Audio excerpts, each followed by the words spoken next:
नमस्कार, मैं रविश कुमार। जुमला बांटने की भी हद होती है। महिला आरक्षण अधिनियम में ओबीसी और अल्पसंख्यक महिलाओं के लिए कोई प्रावधान नहीं है। ओबीसी महिलाओं का आरक्षण नहीं होने से विरोध का विस्फोट हो गया है। सपा, राजद, बसपा, कांग्रेस सभी ने इसका विरोध कर दिया है।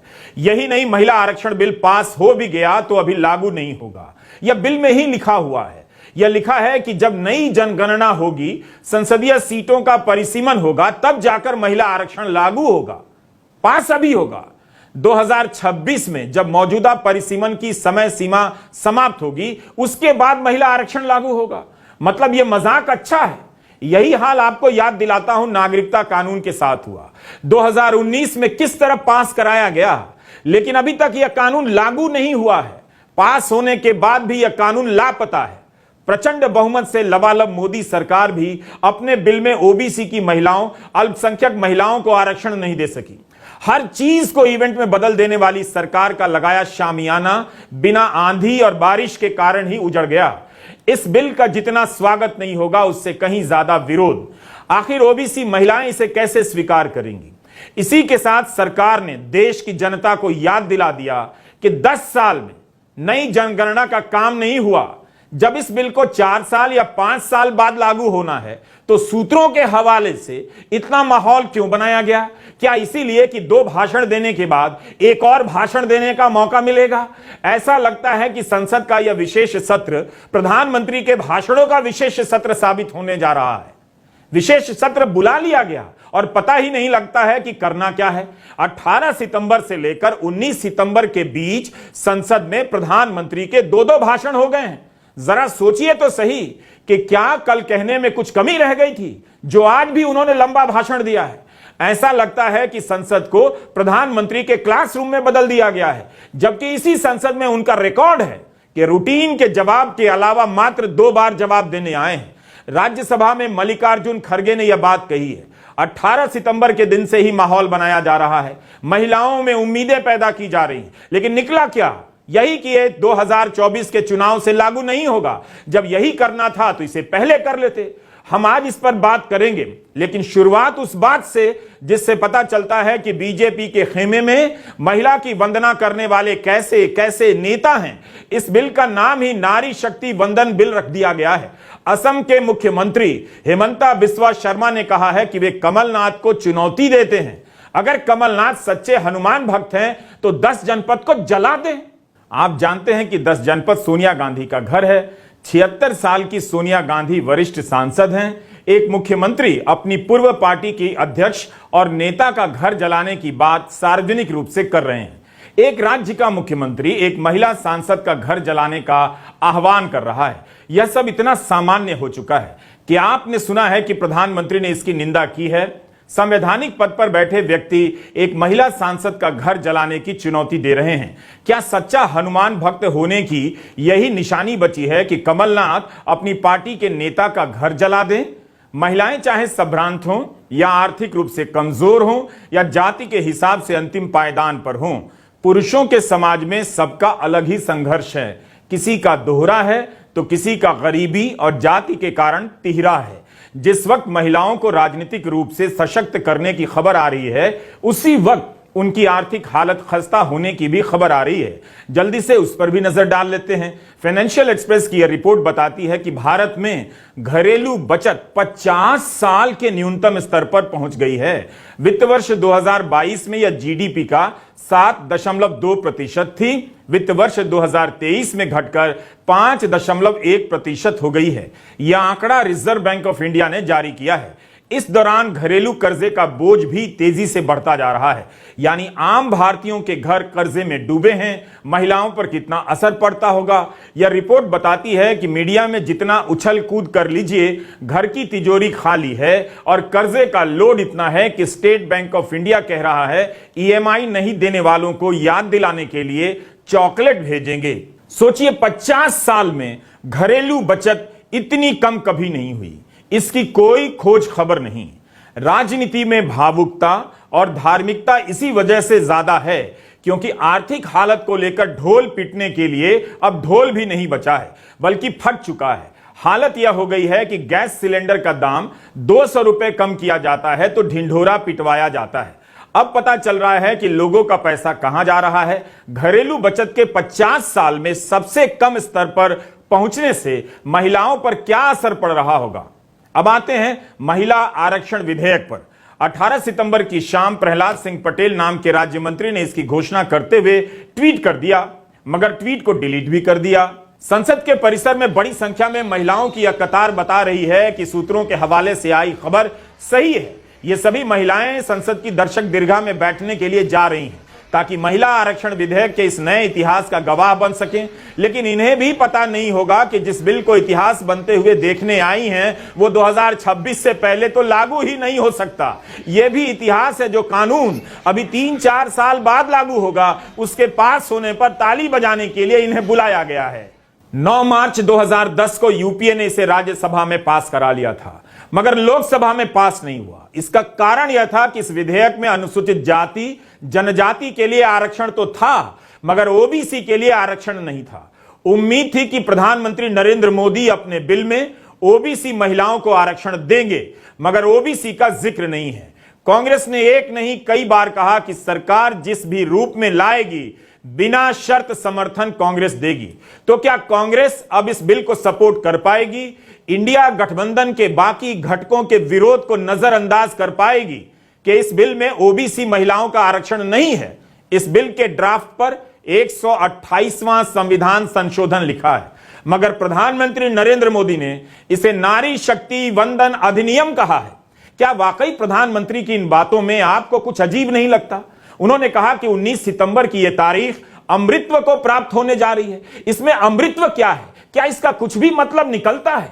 ओबीसी महिलाओं को आरक्षण देना भूल गए, किसी भी अल्पसंख्यक महिला समाज को आरक्षण देना भूल गए, फिर भी यह अमृतत्व है।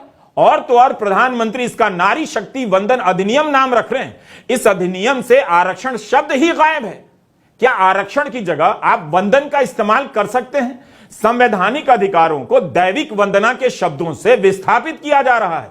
वैसे इस बिल में नया कुछ नहीं, 2010 का ही बिल पेश कर दिया गया है। ओबीसी महिलाओं का जिक्र नहीं है।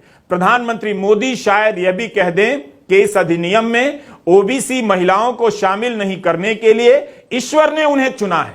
हम बेहद विचित्र दौर में हैं, कहीं भागने का रास्ता नहीं। हम आपको प्रमिला दंडवते की याद दिलाना चाहते हैं। इस बिल पर अगर पहली कॉपीराइट किसी की है तो प्रमिला दंडवते की है, क्योंकि उन्होंने ही 1996 में इसे प्राइवेट मेंबर बिल के तौर पर रखा था। तब एचडी देवेगौड़ा देश के प्रधानमंत्री थे। प्रमिला दंडवते महाराष्ट्र से जनता दल की सांसद थी और जयप्रकाश नारायण के आंदोलन से जुड़ी थीं। प्रजा सोशलिस्ट पार्टी से राजनीतिक सफर की शुरुआत हुई। आपातकाल में 18 महीने जेल में रहीं। 1980 में जनता दल की टिकट पर मुंबई नॉर्थ सेंट्रल से चुनाव जीती। आरंभ से ही प्रमिला दंडवते महिला आरक्षण की समर्थक रहीं। प्राइवेट मेंबर बिल पेश करने के बाद तय हुआ कि एक संसदीय कमेटी पूरे देश में जाकर अलग अलग संगठनों से बात करे और ड्राफ्ट तैयार करे। उस कमेटी की चेयरपर्सन सीपीआई की गीता मुखर्जी बनाई गईं। इस कमेटी में ममता बनर्जी, मीरा कुमार, सुमित्रा महाजन, नीतीश कुमार, शरद पवार, विजय भास्कर रेड्डी, सुषमा स्वराज, उमा भारती, गिरिजा व्यास, राम गोपाल यादव, सुशील कुमार शिंदे और हन्नन मुल्ला थे। इस कमेटी ने जो प्रारूप बनाया उसके अनुसार महिला आरक्षण 15 साल के लिए लागू होना था। एक सीट को एक बार के लिए ही आरक्षित किया जाना था और सीटों का रोटेशन होना था। इस तरह 3 चुनावों में सभी सीटों पर एक बार महिला आरक्षण लागू हो जाता। 15 साल के पीछे यह सोच थी कि इस दौरान महिलाएं अपनी राजनीतिक पहचान बना लेंगी, फिर इसकी जरूरत नहीं रहेगी। 16 मई 1997 को लोकसभा में इसे लेकर बहस हुई, लेकिन सत्ता पक्ष के गठबंधन से ही इसका विरोध हो गया। सांसद शरद यादव ने कहा कि कौन महिला है कौन नहीं, केवल बाल कटी महिलाओं के लिए आरक्षण नहीं होने देंगे। यूनाइटेड फ्रंट की सरकार पास नहीं करा सकी और लोकसभा भंग होने पर यह बिल लैप्स हो गया। बार बार समाप्त हो जाने के बाद भी यहां तक लाने में सभी दलों की महिला सांसदों का योगदान रहा है, मगर इसकी भूमिका तैयार करने और सामाजिक स्तर पर इसकी मांग को जिंदा रखने के लिए महिला संगठनों ने कम बड़ी भूमिका नहीं निभाई है। रास्ता रोको, भूख हड़ताल, दिल्ली से कन्याकुमारी तक की रेल यात्रा, कई महिला संगठनों का साथ आना, यही कारण था कि किसी अंधेरे कोने में रख देने के बाद भी यह बिल सबको दिखाई देता रहा। रंजना कुमारी शुरू से ही इस मसले से जुड़ी रही हैं, ड्राफ्ट तैयार करने से लेकर धरना प्रदर्शनों में शामिल होने तक। संसद के विशेष सत्र में महिला आरक्षण विधेयक को पारित किए जाने की बात चल रही है।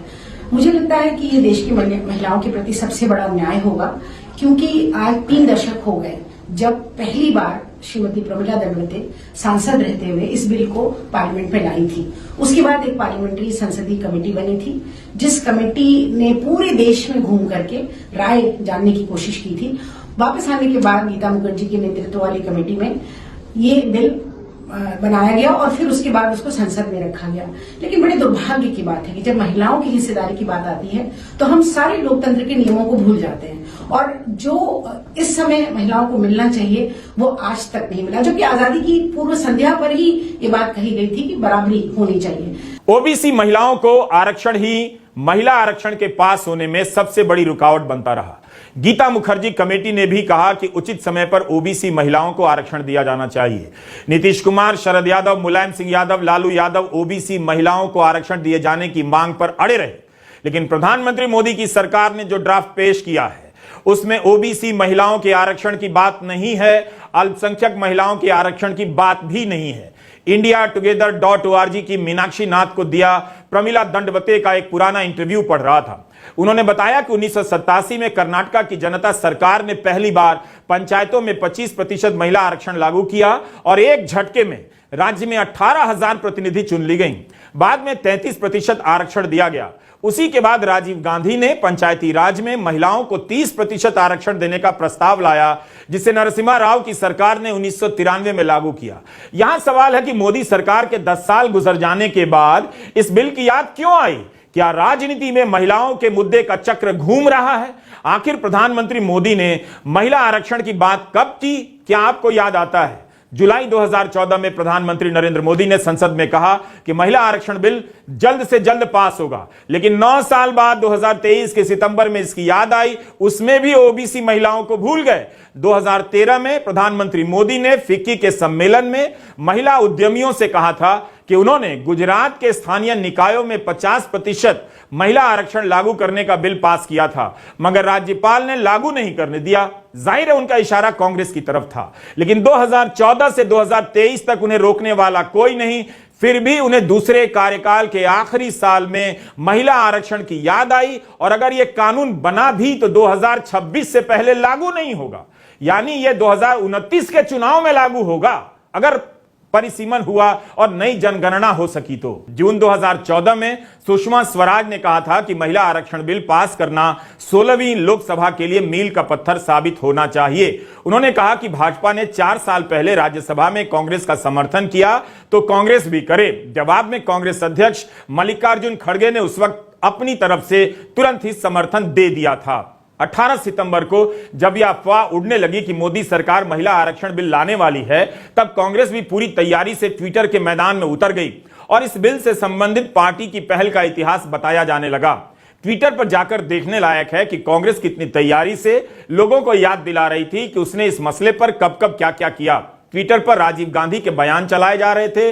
2010 में राज्यसभा में पास होने के बाद सोनिया गांधी का पुराना इंटरव्यू निकालकर चलाया जा रहा था। यही नहीं, कांग्रेस राहुल गांधी और सोनिया गांधी के लिखे पत्रों को भी ट्वीट करने लगी। सोनिया गांधी ने 2018-2019 में प्रधानमंत्री नरेंद्र मोदी को पत्र लिखा कि इस बिल को पास किया जाए, कांग्रेस समर्थन करेगी। जुलाई 2018 में राहुल गांधी ने भी प्रधानमंत्री को पत्र लिखकर इस बिल को पास कराने की मांग की थी और कहा कि कांग्रेस इस बिल पर बिना शर्त समर्थन देगी।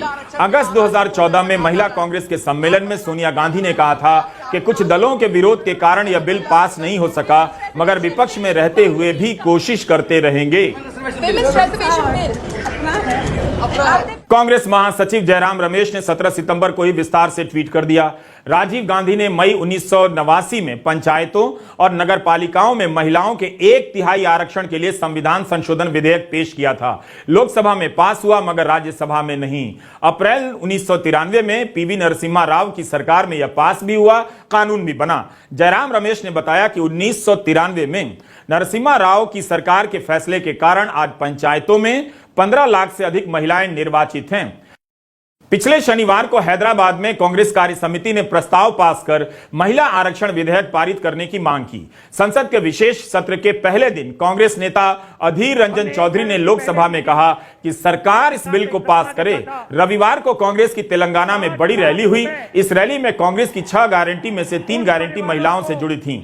हर महिला को प्रति माह 2500, बस यात्रा फ्री और गैस का सिलेंडर 500 रुपए में। कर्नाटका में भी कांग्रेस ने यही वादा किया, लागू किया। सितंबर 2021 में तमिलनाडु सरकार ने सरकारी नौकरियों में महिलाओं के लिए आरक्षण 30% से बढ़ाकर 40% कर दिया। हाल की राजनीति में महिला वोटरों तक पहुंचने की राजनीति अलग ही मोड़ ले रही है। शायद यह वजह भी हो सकती है कि 10 साल तक जो बिल याद नहीं आया, प्रधानमंत्री नरेंद्र मोदी को याद आने लगा। मैं आज इस देश की एक महिला होने के नाते बोलना चाहती हूं, एक वो महिला जो नौकरी करती थी और फिर लगा कि सार्वजनिक जीवन में बदलाव का सबसे सशक्त माध्यम है राजनीति से जुड़ जाना। ऐसा इस देश की बहुत सारी महिलाओं को लगता है। एक आधी आबादी है जिसको यह लगता है कि उनका प्रतिनिधित्व होना चाहिए, उनको आरक्षण मिलना चाहिए। तो जब मोदी सरकार ने विमेंस रिजर्वेशन बिल की, महिला आरक्षण की बात की, तो हम प्रफुल्लित हो उठे। हमें लगा चलो जो काम हमने शुरू किया था, जिसकी ओरिजिनल शिल्पकार यूपीए की सरकार श्रीमती सोनिया गांधी थी, हमने राज्यसभा में बिल पारित कराया था, अब वो क्रियान्वित होगा।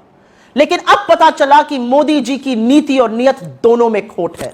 आज भी महिला आरक्षण पर किंतु परंतु अपितु से पूरा बिल भरा पड़ा है। आज भी यह जुमला इसलिए दिया गया क्योंकि अपनी आगामी हार साफ दिख रही है और मोदी जी के स्कोर कार्ड पर नील बटा सन्नाटा है। तो महिलाओं को एक जुमला दे दिया गया महिला आरक्षण का। लेकिन असलियत इस बिल में साफ हो गई, क्योंकि यह बिल साफ तौर से कहता है कि महिला आरक्षण तभी होगा जब पहले जनगणना होगी, फिर डिलिमिटेशन होगा और उसके बाद महिला आरक्षण क्रियान्वित होगा। मतलब 2029 से पहले महिला आरक्षण संभव ही नहीं है। जिन लोगों को लग रहा था कि 2024 में 10 साल सत्ता चलाने के बाद मोदी जी एक काम तो अच्छा कर जाएंगे, उनको भी ठग लिया मोदी जी ने। आज इस देश की महिलाएं अपने आप को ठगा महसूस कर रही हैं, क्योंकि डिलिमिटेशन, जनगणना होते होते 2029 तक ही यह संभव हो पाएगा। पंचायतों के स्तर पर नीतीश कुमार ने महिला आरक्षण को नया मोड़ दिया। 2006 में बिहार में नीतीश कुमार ने पंचायतों में महिला आरक्षण को 33% से बढ़ाकर 50% कर दिया। महिला वोटर तक पहुंचने में राजनीतिक दलों की सांस फूल रही है। इस सेगमेंट पर अलग अलग दलों और नेताओं की अपनी पकड़ है। महिलाओं के सेगमेंट पर बीजेपी के नेताओं के विरोध का भी अपना इतिहास है।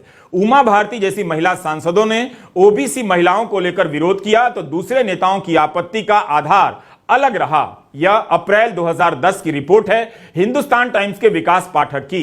रिपोर्ट में लिखा है कि भाजपा के वरिष्ठ सांसदों द्वारा पब्लिक में महिला आरक्षण का विरोध पार्टी के लिए शर्मिंदगी का कारण बन गया है। योगी आदित्यनाथ के बारे में इस रिपोर्ट में लिखा है कि वे 1 महीने से सार्वजनिक रूप से पार्टी की लाइन का विरोध कर रहे हैं। बिल के संदर्भ में पार्टी द्वारा व्हिप इशू करने के मामले पर योगी का बयान छपा है कि हम जनता के प्रतिनिधि हैं, बंधुआ मजदूर नहीं।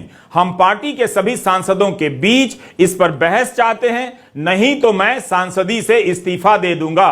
दिल्ली के एसी कमरों में बैठे लोग पब्लिक पॉलिसी नहीं तय कर सकते हैं। एक तरफ पार्टी आधिकारिक रूप से बिल का समर्थन कर रही थी और योगी आदित्यनाथ कह रहे थे कि वे बिल का विरोध करेंगे, चाहे उसमें सब कोटा हो या ना हो। यहां तक उन्होंने कह दिया कि इस बिल के पास होने से भारतीय राजनीतिक सिस्टम डूब जाएगा। योगी ने तो महिला आरक्षण को सीधा बच्चों की देखरेख पर खतरे से भी जोड़ दिया था। योगी आदित्यनाथ उत्तर प्रदेश के मुख्यमंत्री हैं और जाहिर है अब इसका विरोध नहीं कर पाएंगे।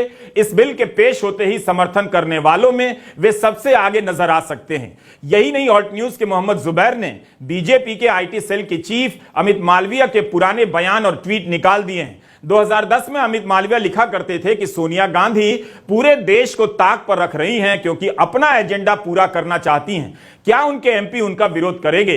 अमित मालवीय लिख रहे हैं कि प्रिय महिलाओं, राहुल गांधी को लगता है कि आपको सिर्फ 12 सिलेंडर और 50% आरक्षण चाहिए। अफसोस है कि अगर कांग्रेस जीत गई तो वे प्रधानमंत्री होंगे। 2013 में अमित मालवीय लिखते हैं कि आरक्षण का कोई सेंस नहीं। मुझे नहीं लगता औरतों को आरक्षण चाहिए, औरतों को भी ऐसा नहीं लगता। इस ट्वीट के कुछ हफ्तों के बाद लिखते हैं, एक तरफ जब हमें सभी तरह के आरक्षण हटाने के बारे में बात करनी चाहिए, वहीं महिला आरक्षण को लेकर नई मांग छेड़ी जा रही है। हमें अमित मालवीय द्वारा इसका कोई जवाब नहीं मिला। बीजेपी के आईटी सेल के चीफ अमित मालवीय का ट्वीट है कि सभी प्रकार का आरक्षण समाप्त हो जाना चाहिए। आज वे क्या करेंगे? तेजस्वी सूर्या बीजेपी के चहेते नेता रहे हैं और सांसद हैं। इनका एक ट्वीट याद दिलाना चाहता हूं।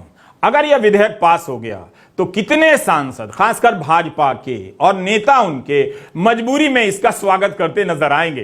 तेजस्वी सूर्या के इस ट्वीट की खोज भी ऑल्ट न्यूज के मोहम्मद जुबैर ने की है। यह काम गोदी मीडिया के पत्रकारों को करना चाहिए, लेकिन आज वे केवल मोदी मोदी करेंगे।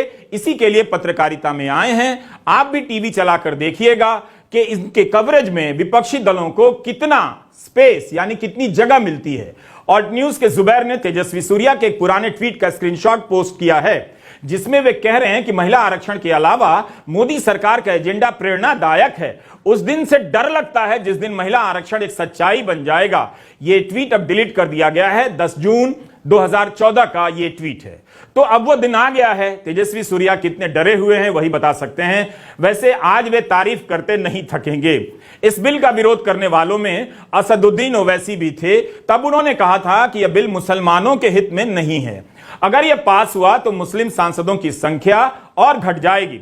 इस पूरी बहस से मुस्लिम महिलाएं गायब कर दी गई हैं, जैसे वो किसी भी कैटेगरी में आती ही नहीं है। सवाल है, क्या महिलाएं मुस्लिम महिलाओं की बात करने का साहस जुटा पाएंगी? 3 तलाक के नाम पर मुस्लिम महिलाओं का चैंपियन बनने वाले प्रधानमंत्री नरेंद्र मोदी भी महिला आरक्षण में उनकी हिस्सेदारी भूल गए।